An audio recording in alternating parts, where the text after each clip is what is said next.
Today I'll be demonstrating 2 exercises for left hand position and alignment. These exercises are great for beginners, but also great for intermediate students who need a good warm-up as well. I'll demonstrate the exercises and give a lesson and a number of tips on the exercises, but remember to also check out my left hand technique post on the website. There's a link for that underneath to make sure you're holding your hand properly and holding your guitar properly and all those important things. These 2 exercises, number 1 and 2, or number 2 and 3 I should say, come from my 20 favorite exercises book. This is my tab book. It has notation and tab, and it's great for crossover students. You know, it's 20 exercises to boost your level. I have another technique book, classical guitar technique, which is, has hundreds of exercises. It's in notation only. So you can choose which one you want. So exercise number 2 in the 20 favorite exercises is the first kind of left hand position exercise. This is a real easy one. Later in the book, the exercises get very difficult. But this is a basic exercise that everyone should do, and it'll seem too easy at first, but really, once I start talking about it, you might find that you want to look at this exercise again. Because I've seen even the most advanced players playing masterclasses, and the teacher just sits them down and has them do one finger at a time across the strings. And there's always something to be learned. It doesn't matter how advanced you are. A professional guitarist is going to have lots to say to you about your technique, even seeing this simple exercise. So this vertical builder is going to go across the strings and use all 4 fingers.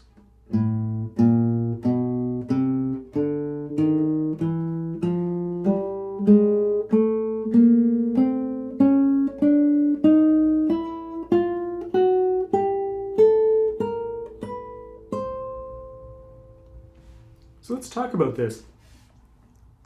Obviously, some beginner tips would be play on your fingertips, not on the pad of your finger, but on your fingertips. So you should be able to see like a little groove on your finger, and when you're playing, you should be able to see your fingernail pretty flush on with your face. So on your fingertips with curved fingers, so curved at every joint of the finger, and right next to the fret. Not over here, but right next to the fret, like millimeters count, so right next to the fret. And that goes for all the fingers, so they all have to be playing on the fingertips, fully curved at every joint, and close to the fret.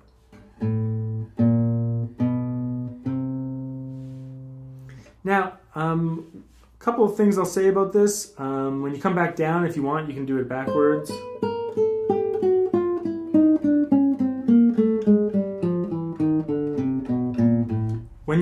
When you first start playing this exercise, or when I teach beginners, I have them do it just 1 finger at a time. First finger, then the second finger. It doesn't matter about legato when they're first starting out. I just want them to be able to demonstrate to me the perfect hand position. And no one has a perfect hand position, even professionals necessarily. So make sure you're using it to take a little bit of time at the beginning of your practice session to have the truly perfect hand position. So that means not overextending the wrist outward or anything like that. If you're having trouble with the idea of curving your fingers lots, bring your palm really in close to the guitar, then curve your fingers. It will force curvature without overextending the wrist like this, because I can extend the wrist and get clearance, but if I bring my palm in really close to the guitar like this, it forces curvature out of all the fingers. And it's okay to have an angle of the finger here. That's the way our hand naturally works, these 2 fingers kind of come inward while these will go straight on. So this comes in at quite an angle.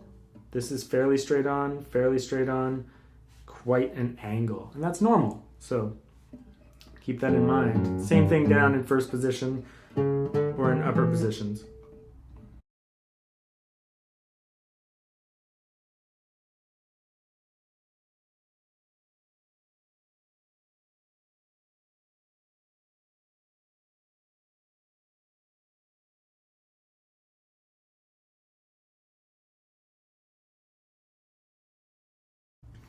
A couple of other things for a slightly more advanced student or like later beginner, keep your fingers down while you play. So that when you end up on the fourth finger, all the fingers will be down. This will be very important to building your overall hand position, because in guitar we need all our fingers always kind of hovering over the right place on the guitar. Later on you might not do this exercise as much, but you want your hand to be trained to that one finger per fret position that we'll be using lots. So you'll keep your fingers down. Be very, very careful about when you change over your strings that your legato. So you need to hold your fourth finger until you hear the first finger play.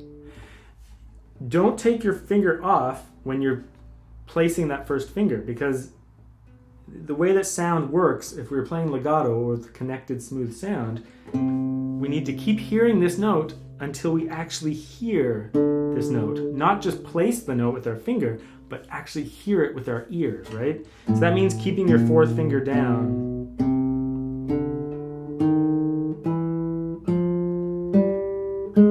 So believe me, like, you might think, oh, I'm too advanced for this exercise, but no one is. There's a lot to think about. Having the perfect hand position, being perfectly close to the fret, playing with as little tension as possible, so not squeezing hard, so working on relaxation, not extending the wrist, and then true legato sound across the strings. On the way down,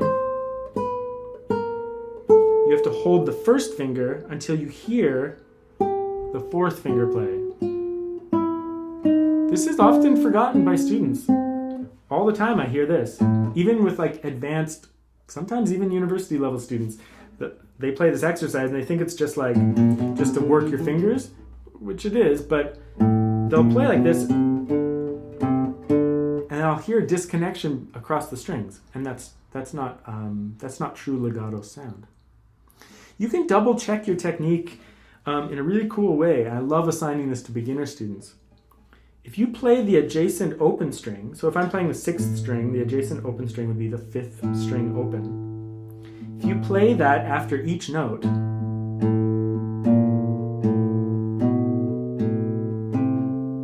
that forces you to not be folded over too much. Watch if I use bad technique. It mutes that string below. I love assigning this to students because when they go home, it's like there's a little teacher there telling them, oh, be on your fingertip and curve your finger more. Because if they hear it muted, then they'll know like, oh, I have to go like this. And remember, don't do it by extending your wrist outward. Do it by bringing your palm in and really curving those fingers.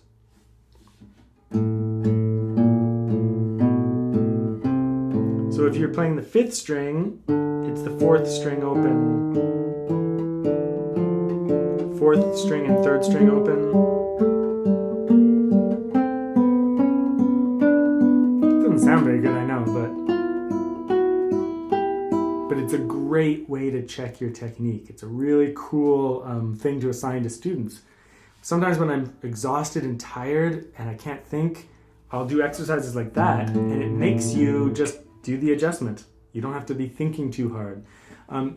Being lazy when you practice is a real problem for students. Like just not paying attention to what you're doing with your hand. So that little exercise really helps with that. By the way, in terms of the thumb, watch my video on left hand position, but the thumb stays generally behind the second finger. That's a general rule. You can adjust it a little bit for your own comfort, but generally behind the second finger. I recommend that beginners keep their thumb in the same place in relationship to their fingers. So when I'm playing on the first string, my thumb is like pretty far down the neck. So I actually move my hand. Later on, when you're playing more complicated exercises, your thumb might stay in the middle of the neck back there. But when I'm playing, I'm actually letting my thumb gravitate down the neck as I play closer to the top strings. I do this because I want my students to know exactly what the perfect hand position is. And compromising a little bit is not necessarily the perfect hand position. That will be important later on when you're playing more complicated music. I just want them to play with the perfect hand position. And if it's a kid, I just want them to be able to demonstrate. I don't even care if it's legato sometimes, because technique is always about building on a foundation. So the first thing they have to be able to do is just demonstrate to me that they know how to play with a good technique before I have them play scales and truly demonstrate what they know. They have to be able to demonstrate these foundational items. So exercise number 3 from 20 Favorite Exercises. Same basic rules, but we're going to go across the string. So this is a horizontal builder. So this was a vertical builder. This is a horizontal builder.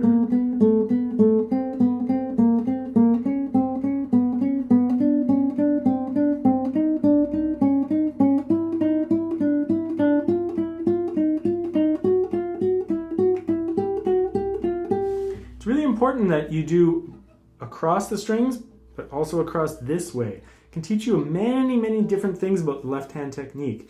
One thing, it teaches you about clear position changes. So 1, 4, 3, 4, 2, 4. That's the finger pattern that we're going to repeat in each position.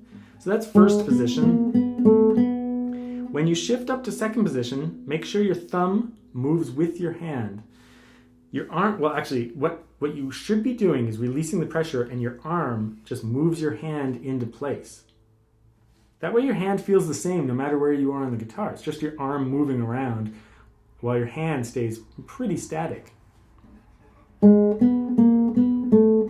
But students often forget to do this and their thumb drags behind their hand. Just watch your thumb while you're doing it.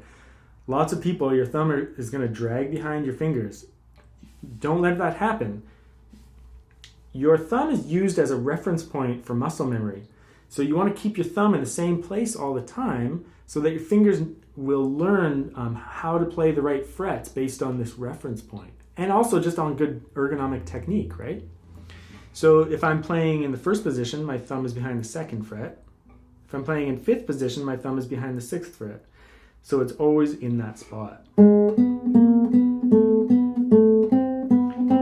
Also, make sure when you're shifting that you don't do any readjustments.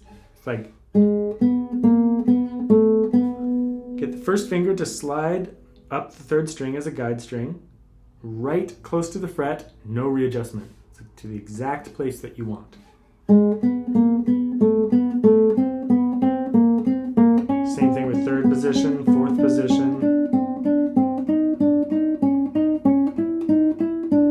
And then when you get to the top, you can do the reverse kind of pattern. 4, 1, 4, 3, 4, 2, 4, 1, 4, 3, 4, 2, etc., etc. And there you can still use the first finger as a guide along there. You'll find like tension building up in your hand and stuff, so make sure you release all the energy at each shift. And it's like starting again each time, and you can do it for a really long time. If you want, you can apply that previous idea of the open string underneath on the adjacent string. So if we're doing this on the third string, we can use the second string open. 1, 4, 3, 4, 2, 4. I bet many of you will have troubles like muting that. Some of you will have troubles because your fingers are muting that, especially if your hand position's misaligned and you're reaching out. You might actually accidentally mute that string or be extending your wrist out like this. But remember, wrist straight with the arm, bring your palm in, curve those fingers. And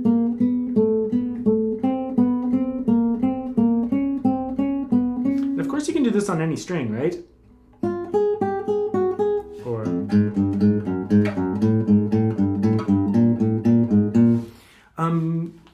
So, vertical builders, horizontal builders.